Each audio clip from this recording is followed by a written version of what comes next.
Every morning, the sun streamed through the window of Clara's small apartment, a golden light that filled the space with warmth. But today, the light felt cold, and the air thick with tension.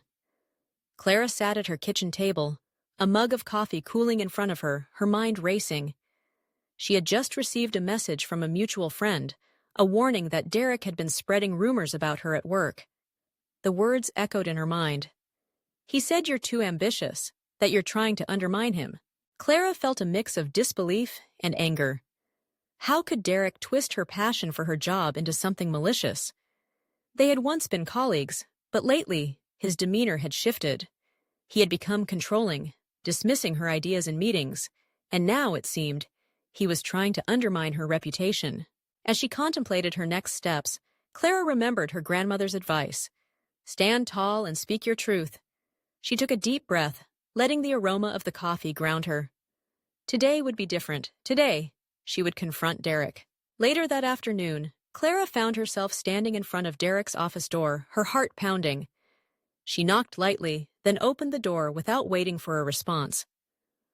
Derek was seated behind his desk, a smug smile on his face that faltered as he saw her.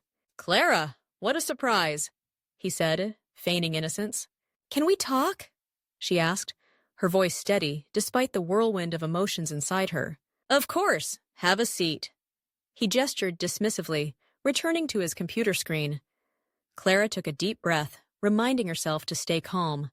"I hear you've been saying some things about me," she began, her voice firm. Derek leaned back in his chair, crossing his arms. "Oh? What have you heard?" "No seiski I. Iain. Enough to know that you're spreading lies.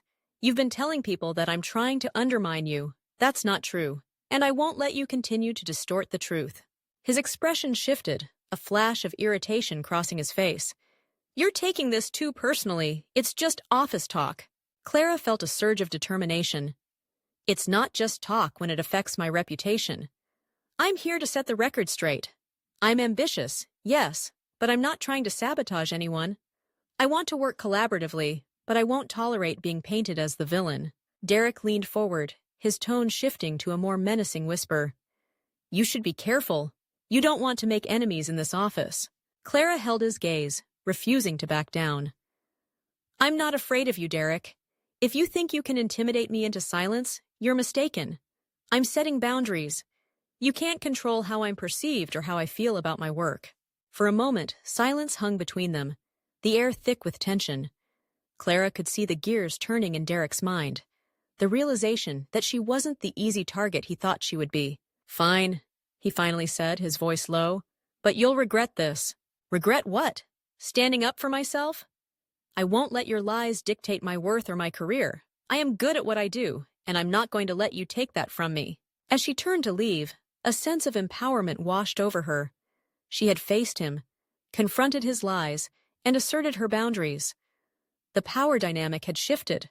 She was no longer the victim of his manipulation. Walking out of his office, Clara felt lighter, as if a weight had been lifted. She had taken control of her narrative, and in doing so, she had reclaimed her confidence. No longer would she let fear silence her voice. She was ready to embrace her ambition, unapologetically, and she would do it on her terms.